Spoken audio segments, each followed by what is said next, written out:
نستغفره ونؤمن به ونتوكل عليه ونعوذ بالله من شرور أنفسنا ومن سيئات أعمالنا من يهده الله فلا مضل له ومن يضلله فلا هادي له ونشهد أن لا إله إلا الله وحده لا شريك له ونشهد أن سيدنا ونبينا ومولانا محمدا عبده ورسوله صلى الله عليه وسلم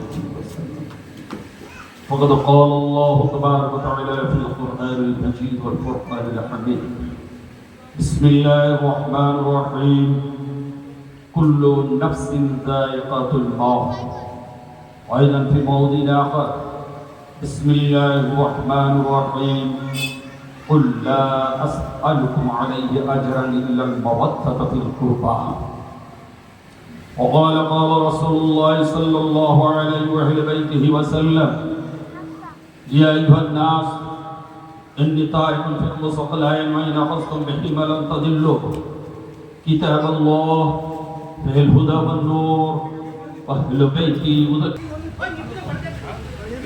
شباب أهل الجنة الحديث وقال قال رسول الله صلى الله عليه وآله بيته وسلم حسين مني وأنا من الحسين الحديث وقال قال رسول الله صلى الله عليه وآله بيته وسلم أحب الله وقال قال رسول الله صلى الله عليه وآله بيته وسلم اللهم إني أحبهما فأحبهما وأحب من يحبهما صدق الله العلي العظيم وصدق رسوله النبي الأمين المكين الحكيم সম্মানীয় শ্রদ্ধেয় আমার ইসলাম ও আমার সম্মানীয় ভাই সকল, আজ এই পবিত্র চাঁদে অর্থাৎ জিলহজ মাসের পবিত্র ক্ষণে আজ আমরা এখানে সমবেত হয়েছি এক ইসালে সোয়াবকে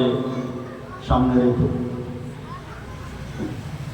আল্লাহ রাব্বুল আলামিন তার উপরে লক্ষ কোটি রহমত বর্ষণ করুন, যিনি আজ দুনিয়া ছেড়ে চলে গিয়েছেন, যার জন্য আজ এই পবিত্র ইসালে সোয়াবে আমরা শরীক হয়েছি। বলুন আমিন। আজ সুতরাং কিছু কথা বলার পূর্বে আসুন আমরা আমাদের দয়ার নবী হুজুরে পাক সাল্লাল্লাহু আলাইহি ওয়াসাল্লাম পাকের উপর ইশক মোহাব্বতের সাথে একবার দরুদ শরীফের নজরানা পেশ করে পড়ুন। আল্লাহুম্মা সাল্লি আলা সাইয়্যিদিনা মাওলানা মুহাম্মদ আলি সাইয়্যিদিনা শাফিউনা মাওলানা بلغ العلا بكماله جميع خصاله صلوا عليه وآله اللهم صل على سيدنا مولانا محمد وعلى آل سيدنا شفيعنا مولانا محمد صلى الله على النبي الأمي صلى الله عليه وسلم। الحمد لله आज ইসালে সোয়াব অর্থাৎ মৃত্যুকে সামনে রেখে স্মরণ করে আমরা এখানে একত্রিত হয়েছি।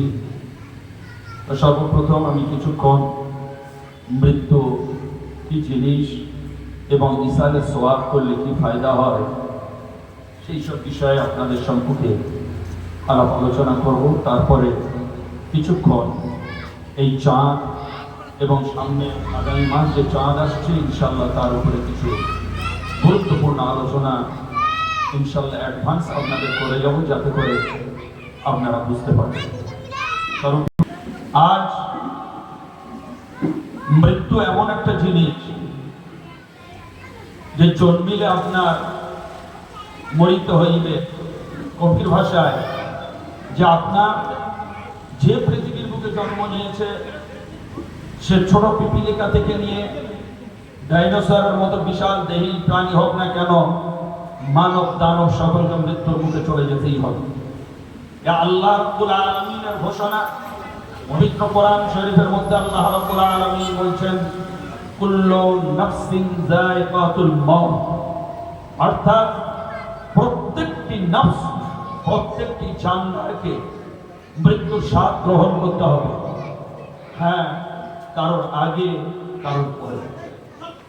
তো আজ আমাদের সবথেকে বড় প্রবলেম হচ্ছে এই যে আমরা মৃত্যুর মতো সত্য জিনিসটাকে আমরা ভুলে আছি। মৃত্যুর মতো চিরসত্য জিনিসটাকে আমরা ভুলে আছি। মৃত্যু এমন এক জিনিস যে কোনো ধর্ম দেখে না, কোনো আমির ফকির দেখে না, কোনো মানব দানব দেখে না।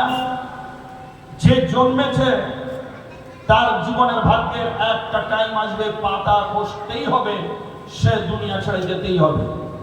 এটা হচ্ছে আল্লাহর বিধান। তা সুতরাং আজ পৃথিবীর বুকে বহু মানুষ আছে, ইন্টেলেকচুয়াল, বহু জ্ঞানী পণ্ডিতরা আছে, যারা আল্লাহকে বিশ্বাস করে না, রাসূলকে বিশ্বাস করে না, কিন্তু আল্লাহর এই বিধান, মৃত্যু এমন চির সত্য যে সত্যকে জীবনে কেউ আপনার টলাতে পারেনি। হযরত আদম আলাইহিস সালাম থেকে নিয়ে 1 লাখ মতন ধরে 2,24,000 পয়গম্বর নিজাম আলাইহিস সালাম দুনিয়া থেকে বিদায় নিয়েছেন। বুজুর্গানে দ্বীন, আসহাবে কেরাম, আহলে বাইত ইজাম এনারা বিদায় নিয়েছেন। তারপরে আমাদের পিতা মাতা, আত্মীয় স্বজন, পরিচয় পরিচিতি সকলেই আস্তে আস্তে আমাদের বিদায় নিচ্ছেন। কিন্তু আমরা মানব জাতি, আমরা কাঁধে করে আমাদেরই বাবা মা, আমাদেরই আত্মীয় স্বজন সকলকে কবরস্থানের মধ্যে দাফন করে দিয়ে চলে আসে, কিন্তু সামান্যতম আমাদের দিলের মধ্যে একটু দাগ কাটে না। মৃত্যুর ব্যথা যে কি সেটা আমাদের এখনো দাগ কাটে না। তবে এবারে আমরা মুসলমান, আমরা কি করে বুঝবো যে আজ আমাদের মৃত্যুর কষ্টটা কি, মৃত্যুর যন্ত্রণাটা কি, এবং মৃত্যুর পরে যে আরেকটা হায়াত, আরেকটা লাইফ, এবং অসমাপ্ত দিনের জন্য এন্ডলেস দিন যাকে বলা হয়, যার কোনো সমাপ্ত নেই, সেই জায়গায় আমরা থাকবো। আমরা অন্তত এই 25, 30, 20, 50, 60, 70, 100 বছরের জন্য এখানে এসেছি, কিন্তু 100 বছরের জীবনটাকে আমরা বড্ড বেশি বড় মনে করে নিয়েছি।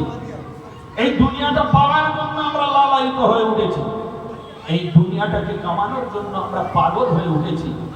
হালাল হারাম, আল্লাহর ফরমাবরদারি নাফরমানি আমরা কিছুই মানছি না।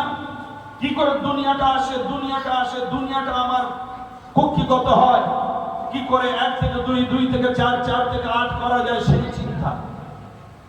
কিন্তু আল্লাহ রাব্বুল আলামিন আপনি যত পাহাড় প্রমাণ সম্পদ কামিয়ে আনেন না কেন, তিনি বলেছেন মাতাউদ দুনিয়া কলিল, পৃথিবীর যে সম্পদ সেটা হচ্ছে খুবই নগণ্য, এবং এই পৃথিবীর মূল্য আমাদের কাছে বহু, কিন্তু আল্লাহ রাব্বুল আলামিনের কাছে একটা মশা কিংবা মাছির পাখনার সমতুল্য মূল্য নেই।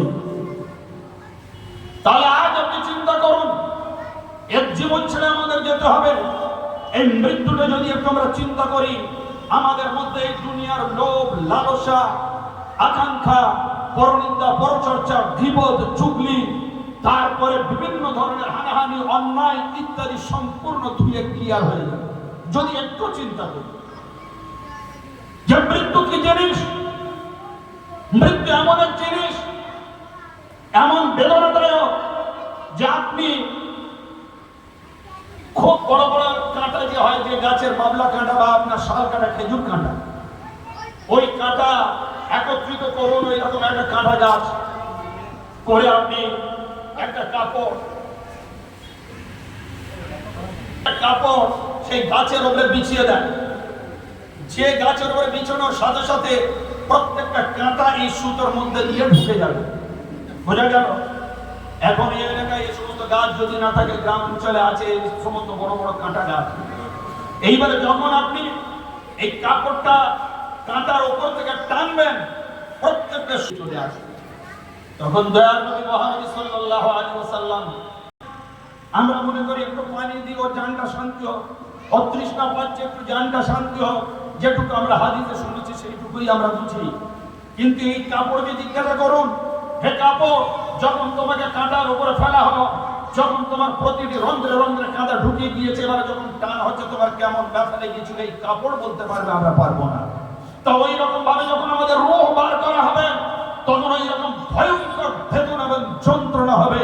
সারা দুনিয়া যদি আপনার সামনে চলে আসে, তবু আপনার কোন রকম ভাবে পৃথিবীর কোনো ওষুধ নেই, কোন হসপিটাল নার্সিং হোম নেই যে আপনার ওই মৃত্যু যন্ত্রণা থেকে রেহাই দিতে পারে। এটা হচ্ছে অরিজিনাল ব্যথা যন্ত্রণা মৃত্যু। কিন্তু হ্যাঁ, এর থেকে কি রেহাই নেই? হ্যাঁ, ইসলামিক পদ্ধতিতে রেহাই আছে। ইসলামিক পদ্ধতি অবলম্বন করবেন, আপনি সুখে থাকবেন, আপনার মৃত্যু যন্ত্রণা হবে না। বলুন তো, যখন মায়েরা বাচ্চাকে ঘুম পাড়ায়, দুগ্ধ বাচ্চা দুধ পান করায়, বাচ্চা দুধ পান করতে করতে ঘুমিয়ে পড়ে, বাচ্চার কোনো কষ্ট হয় না। তো কোরআন শরীফের মধ্যে এমন আয়াত আছে, হাদিস শরীফে বর্ণনা আছে যে কোরআন শরীফের মধ্যে একটা আমল করলে, সেই আয়াত প্রত্যেক দিন ফরজ নামাজের পরে পড়লে আপনার মৃত্যু যন্ত্রণা লাঘব হবে এবং আপনার আসান ভাবে মৃত্যু হবে। বুঝতেই পারবেন না, যেমন বাচ্চা ঘুমিয়ে পড়ে, আপনার মৃত্যুর সময় এলে ওই রকম ভাবে আপনিও ঘুমিয়ে পড়বেন ইনশাআল্লাহ। কেন? সেই আয়াতের বরকত। হুজুর দয়ার নবী সাল্লাল্লাহু আলাইহি ওয়াসাল্লাম হাদিস পাকের মধ্যে বলেছেন যে, শোনো, যে ব্যক্তি পবিত্র আয়াতুল কুরসি আপনার পড়ে তৃতীয় পারায়, এই আয়াতুল কুরসি পড়লে কখন? সালাম ফিরিয়ে প্রত্যেক ফরজ নামাজের পরে 5 বার